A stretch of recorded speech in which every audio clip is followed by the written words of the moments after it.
What if the flood didn't destroy a civilization? It imprisoned one.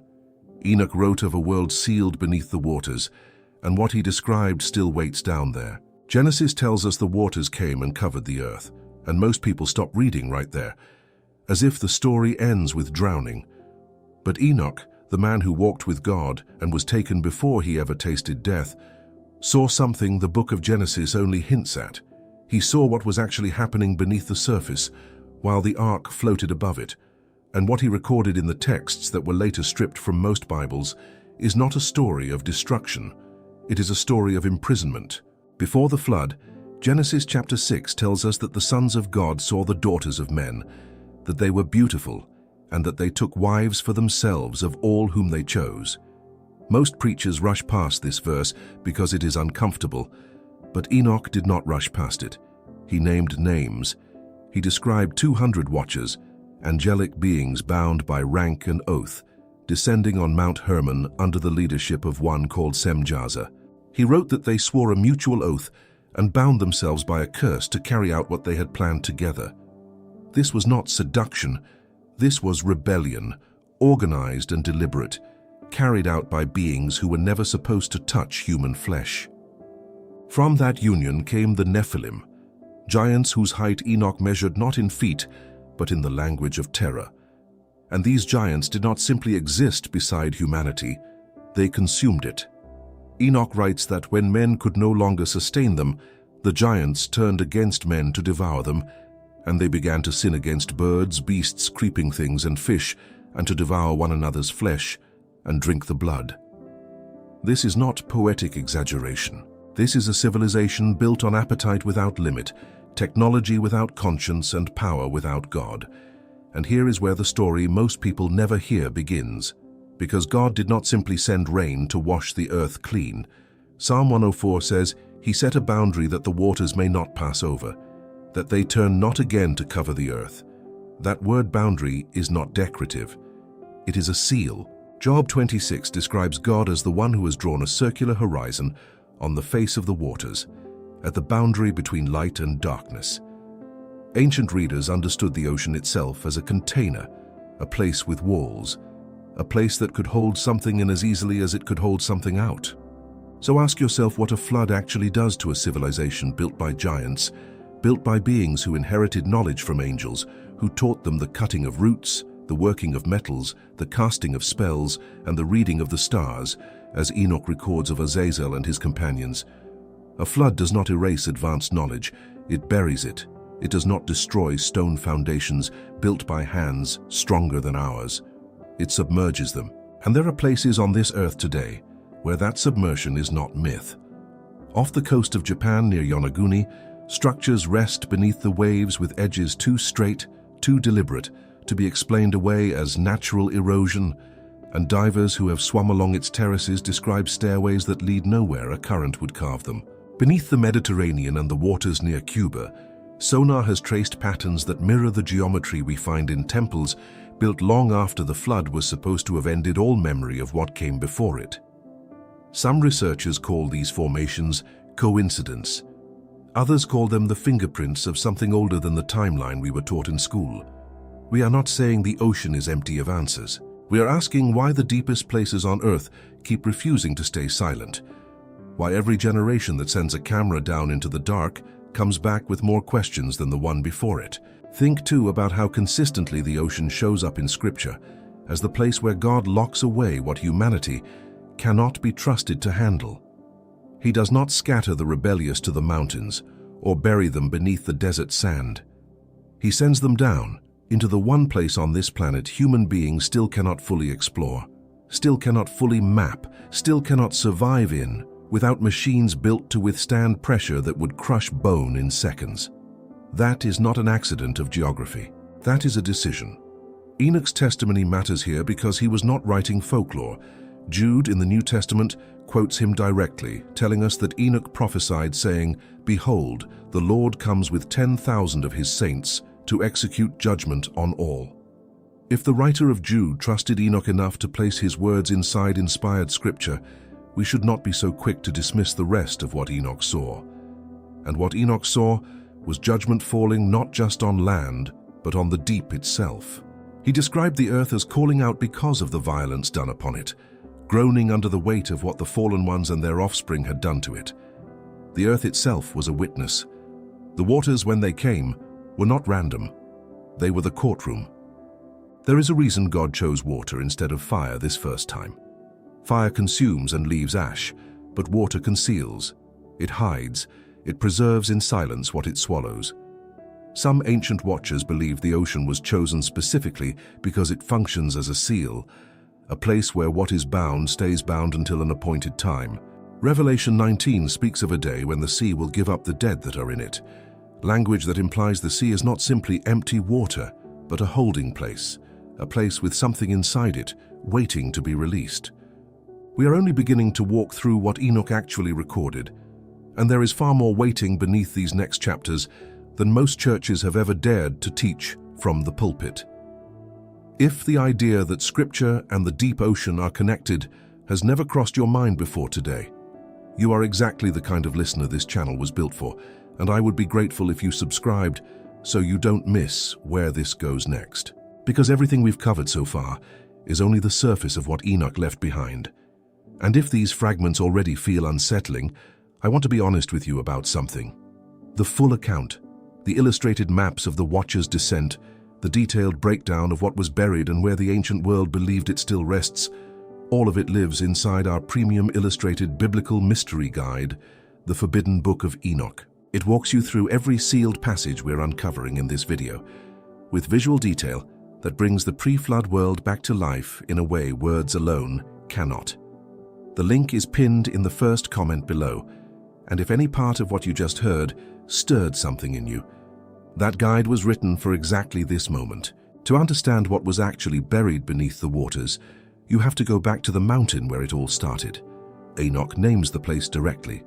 Hermon, he writes, because they swore and bound one another by a curse on it. The very name of the mountain, in the tradition Enoch preserved, comes from that oath. 200 watchers stood on that summit and made a pact that could not be undone. And from that pact came leaders whose names Enoch recorded one by one, as if he wanted no future reader to mistake this for legend. Semjaza led them. Azazel taught men to make swords, knives, shields, and breastplates, and showed them metals and the art of working them, along with bracelets and ornaments, and the use of antimony, and the beautifying of the eyelids. Another, Barakijal, taught astrology. Kokabel taught the constellations. Ezekiel taught the knowledge of the clouds. This was not primitive tribal knowledge.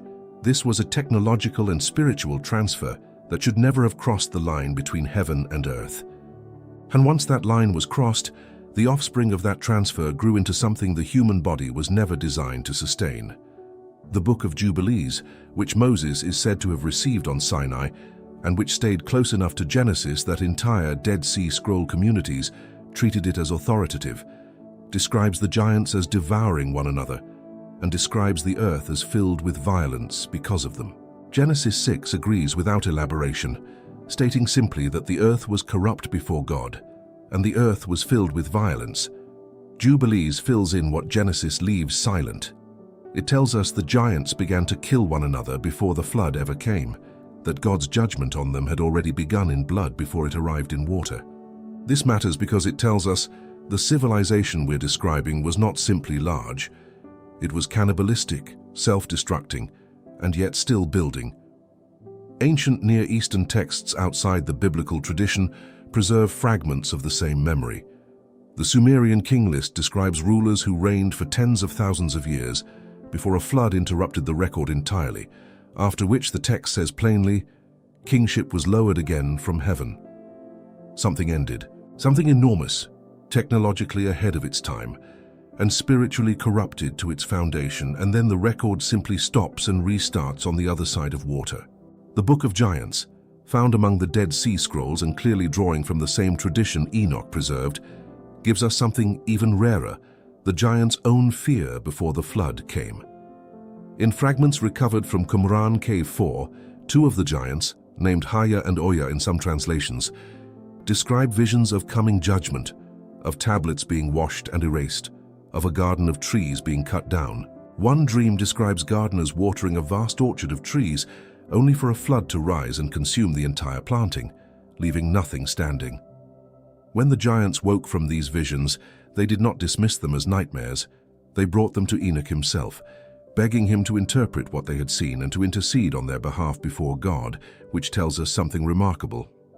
Even the offspring of the Watchers understood that Enoch carried authority heaven still recognized. They knew what was coming. They saw it before it arrived, and even with that warning, they could not stop what they had built from collapsing into itself. That is worth sitting with.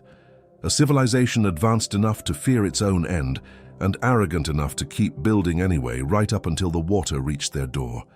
Now compare that pattern to what the ocean floor keeps handing us in fragments too consistent to dismiss. The megalithic platform beneath Baalbek, the largest cut stones ever moved by human effort, 3 blocks weighing roughly 800 tons each, sit on a foundation local tradition never credited to the people who lived there afterward.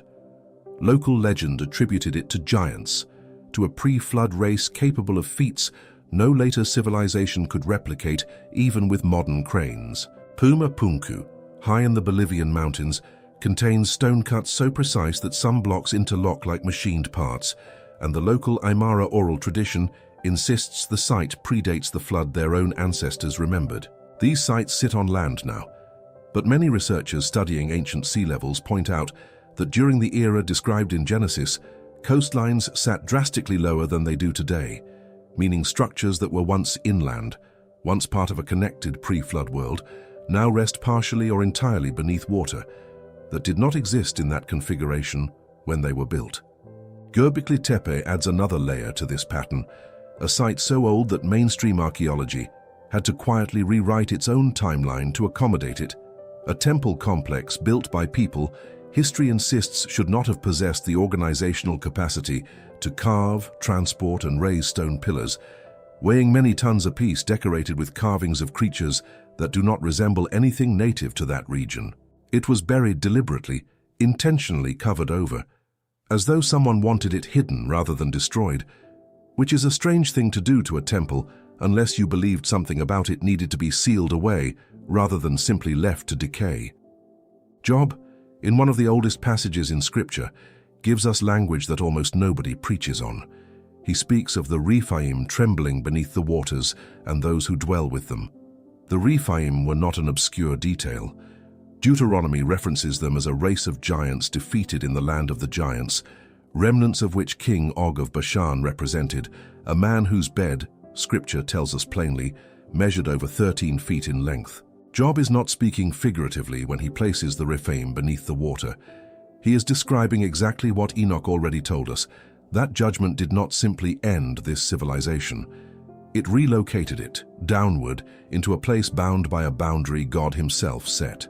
And this is where the account stops being ancient history and starts becoming something closer to a warning still active today. Because if the Rephaim tremble beneath the waters, if the giants and the Watchers who fathered them were bound, not annihilated, then the flood was never simply a cleansing. It was a containment, and containment implies the thing contained is still, in some form, present. Peter seems to confirm this directly when he writes that God did not spare the angels who sinned, but cast them down to hell and delivered them into chains of darkness, reserved for judgment. Chains imply restraint, not erasure. Something is being held, not eliminated, and Scripture never tells us that hold has been released. If something is still held rather than erased, the next question becomes unavoidable. Where exactly is it being held? And does the ocean floor give us anything more specific than poetry? Enoch answers this with a level of geographic detail most readers skip past because it sounds strange on first read. He describes being taken to a place where he saw 7 mountains, and in the midst of them a deep abyss with pillars of heavenly fire, and he asks his angelic guide what this place is. The answer he receives names it as the place prepared for the disobedient stars, and for the host of Azazel, a prison, the text says, in the depths of the earth, filled with fire. Whatever this location is, Enoch does not describe it as metaphorical. He describes it with the specificity of someone recording a real vision of a real location. Mountains, an abyss, fire beneath the surface, exactly the kind of geography we associate today with deep ocean trenches and volcanic ridges hidden beneath thousands of feet of water. This is not a stretch when you look at where actual geology places the deepest, hottest, most inaccessible points on our planet. The majority of Earth's volcanic activity does not happen on land at all. It happens along the mid-ocean ridges, a chain of underwater mountains and fire-filled trenches that circles the globe beneath the sea. Largely unexplored, largely unmapped, home to pressure and heat that would kill a human being in seconds without protection. We have sent more people into orbit around this planet than we have sent to the deepest point of our own ocean floor, which means the place Enoch describes, mountains, an abyss, fire beneath the surface, remains today one of the only regions on Earth still genuinely beyond our reach. Enoch's abyss of fire beneath mountains is not a fantasy detail invented for drama. It matches almost too precisely terrain we now know exists, terrain we could not have confirmed existed until modern sonar and deep-sea submersibles gave us the technology to look. Jude, writing under the inspiration Peter also drew from, tells us that the angels who did not keep their proper domain, but left their own habitation, God has reserved in everlasting chains under darkness for the judgment of the great day. Under darkness, not simply imprisoned, but imprisoned beneath, in a place where light does not reach, which describes the deep ocean with unsettling accuracy. Sunlight does not penetrate past roughly 3,000 feet. Everything below that point exists in a darkness so total that creatures living there have evolved without eyes at all, because eyes serve no purpose in a place light was never designed to touch. Isaiah gives us a passage that connects this same imagery directly to a serpent, a leviathan, a dragon that is in the sea. In that day, Isaiah writes, "The Lord with his severe sword, great and strong, will punish Leviathan the fleeing serpent, Leviathan that crooked serpent, and he will slay the reptile that is in the sea." This is not a passage about a literal ocean creature the way we imagine whales or sharks. Ancient Near Eastern literature outside Scripture used Leviathan and similar sea dragon imagery, specifically to describe cosmic forces of chaos, spiritual rebellion given form, something ancient audiences understood as more than an animal. Isaiah places this being in the sea and describes God's judgment against it as still future, still coming, language that implies whatever Leviathan represents has not yet received its final sentence and remains right now exactly where Isaiah places it. Revelation 12 gives us the clearest picture of what happened to the leadership behind this entire rebellion, describing a great dragon cast out, the same serpent called the devil and Satan, deceiving the whole world, cast to the earth, and his angels cast out with him.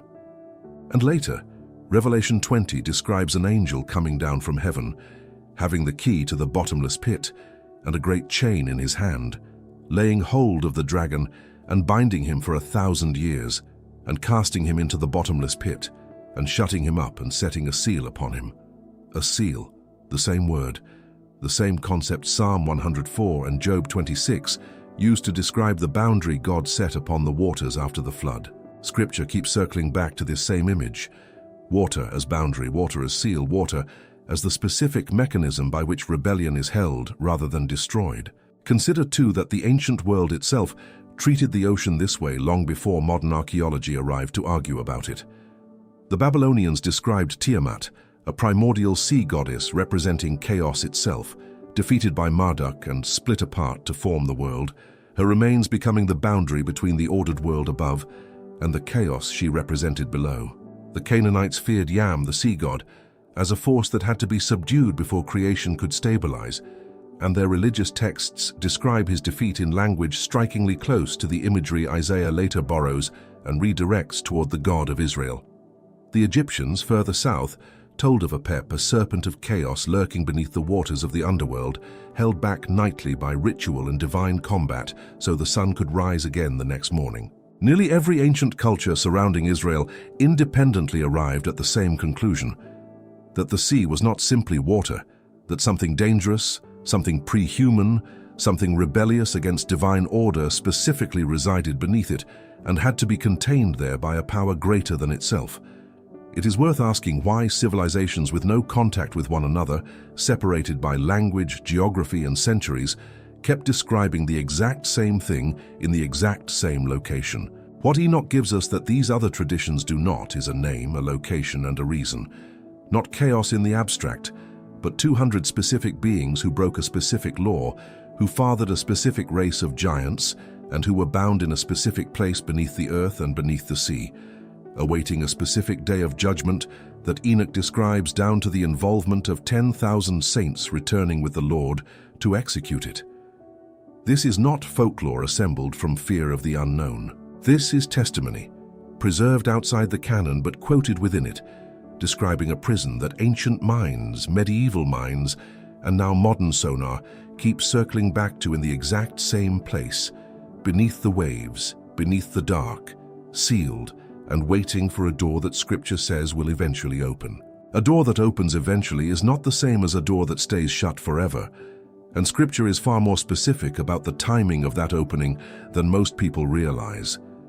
Jesus himself gives us the clearest warning tied directly to this entire account, and he does not point to Sodom, he does not point to Babylon, he points to Noah.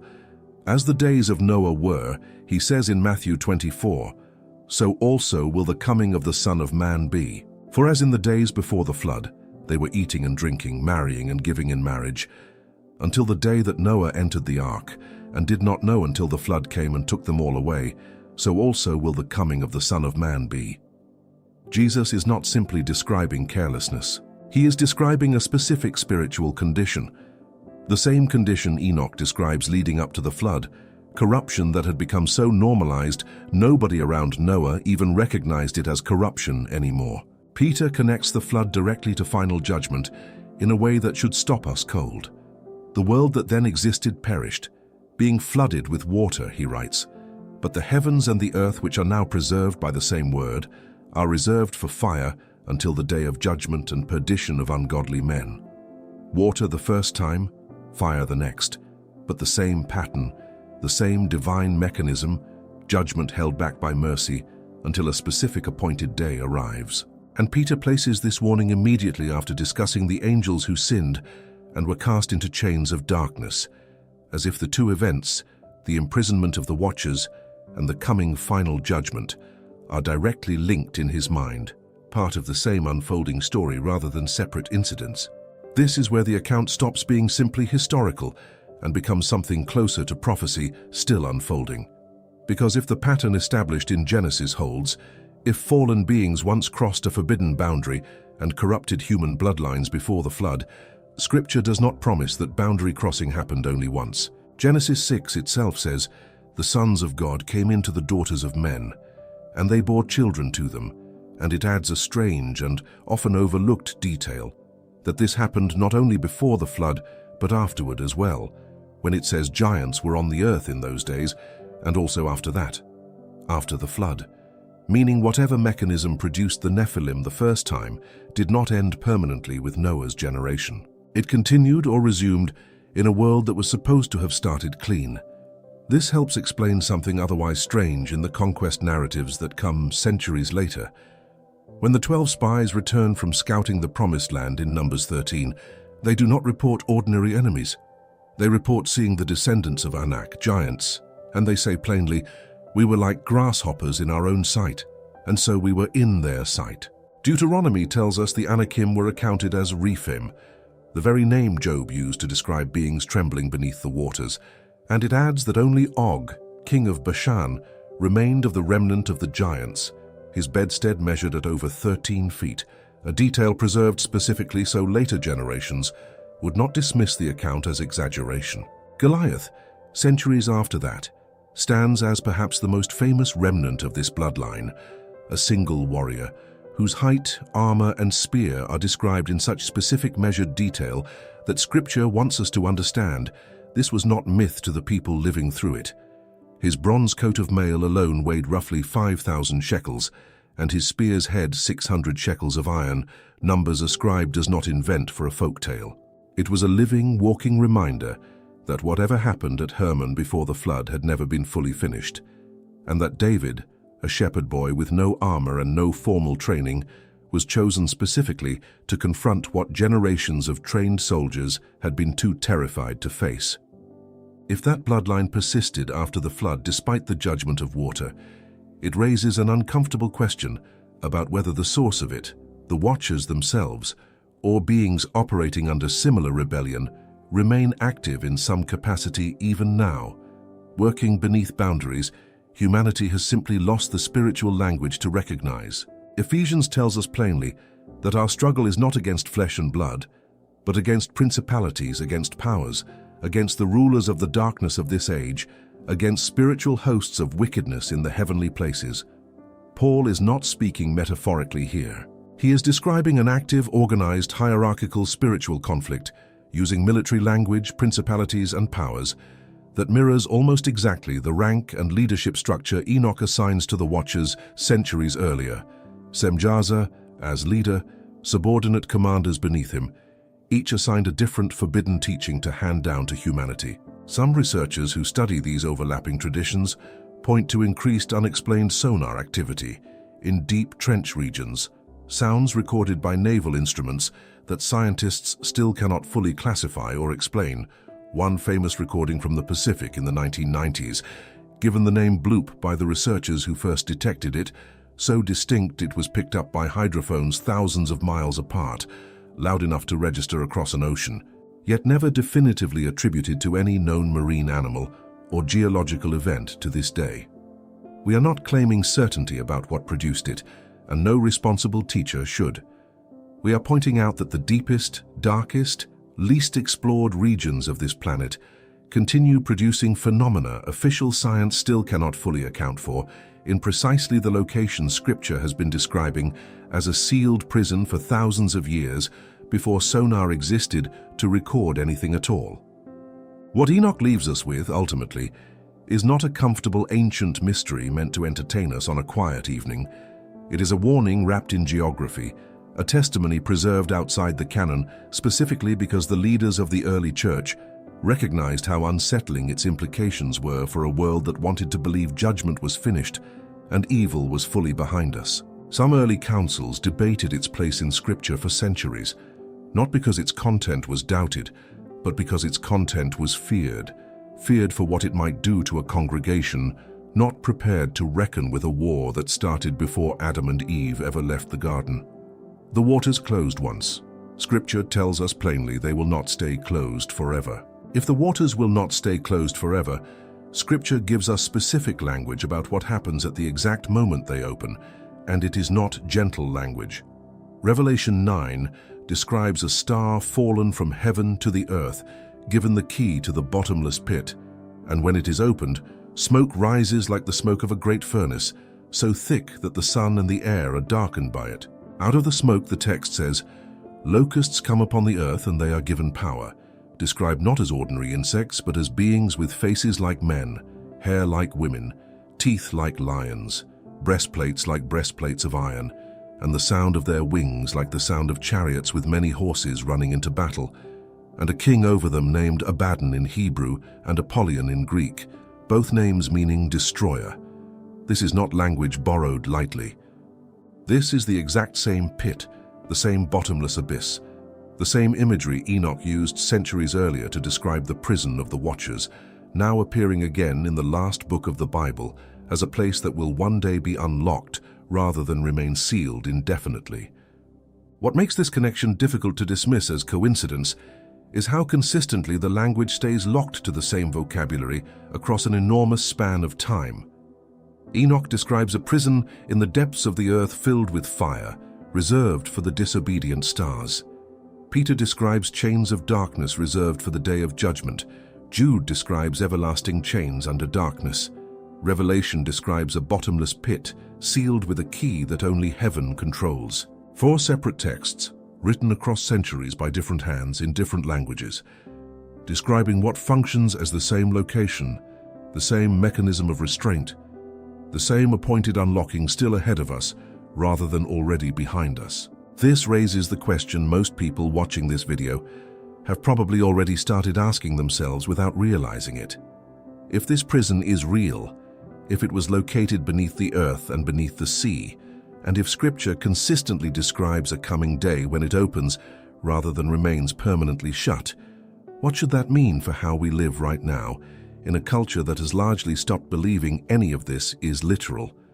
Jesus did not tell us to calculate the exact day. He told us plainly that no one knows the day or the hour, not even the angels of heaven, but only the Father. What he did tell us was to watch, to stay ready. The same way Noah stayed ready for a flood nobody else believed was coming, building a boat in dry land, while an entire generation mocked him for decades. Noah was not righteous because he understood the mechanics of what was coming. He was righteous because he obeyed what he was told, despite having no proof beyond the word given to him. That obedience matters more here than most sermons acknowledge, because Genesis tells us plainly that Noah found grace in the eyes of the Lord, specifically in the middle of a generation, so corrupted that God said he was sorry he had made man on the earth, and his heart was grieved. Out of everyone alive at that moment, out of an entire civilization touched by fallen angels and giants and violence, Scripture says filled the earth, one family remained untouched enough to be spared. Enoch himself represents something even rarer than Noah's survival. Genesis tells us Enoch walked with God and he was not, for God took him. He did not die. He was taken directly, bypassing death entirely, centuries before the flood arrived, as though God pulled him out of a corrupted timeline before that corruption reached its full and final judgment. Hebrews confirms this same account centuries later, telling us that by faith Enoch was translated so that he did not see death and was not found, because God had translated him, and before his translation he had this testimony that he pleased God. Two separate books, written centuries apart, agree on a detail this specific, a man who simply did not experience the ending everyone else around him experienced. This pattern, one man taken before judgment, one family spared through judgment, repeats throughout Scripture in a way that should not be treated as coincidence. Lot was pulled out of Sodom before fire fell, warned by messengers who told him plainly not to look back at what was about to happen. The remnant was preserved through Babylon's exile, a small number carried through captivity, so the promise given to Abraham would not die out entirely. And Paul writes to the Thessalonians about believers being caught up together in the clouds to meet the Lord in the air, comforting them with this exact language specifically because they were grieving and afraid. Language many scholars connect directly to this same pattern, removal before judgment rather than removal through judgment. Whether you land on one interpretation or another regarding the timing of that event, the pattern itself is undeniable across the entire span of Scripture, from Enoch to Noah to Lot to the final chapters of Revelation. God has never once judged the earth without first making a way for those who walked with him to be set apart from what was coming. What should unsettle us most, watching all of this from where we stand today, is how closely our own era mirrors the description Enoch and Jesus both gave of the days before judgment fell the first time. Corruption normalized to the point people stopped recognizing it as corruption. Knowledge advancing faster than wisdom can restrain it, technology racing ahead of the moral framework needed to handle it responsibly, exactly the imbalance Enoch blamed for the fall of the pre-flood world. A culture eating and drinking and marrying and building, entirely unaware that a door beneath the waters has been sealed for thousands of years for a very specific reason, and that Scripture has never once suggested that seal is permanent. So Enoch was shown this future not to frighten his descendants into paralysis, but to give them enough truth to prepare. The same way this account exists now, pulled from texts the institutional church largely stopped teaching, not because the account was false, but because the account demands something from anyone who takes it seriously, a level of watchfulness most comfortable modern faith was never built to sustain. Enoch saw what waits beneath those waters, and now you have too. Thank you for staying with this one all the way through. If this account moved something in you, subscribe to this channel, because we are only getting started uncovering what the pre-flood world left buried, and you will not want to miss where we go next. And if you want the full picture, every sealed chapter, every illustrated map of the Watcher's fall, laid out in a way this video could never fully cover, our premium illustrated biblical mystery guide, The Forbidden Book of Enoch, is waiting for you in the first comment below. Like this video, tell me in the comments what you want uncovered next, and stay close, because the next video is already loading, and it goes even deeper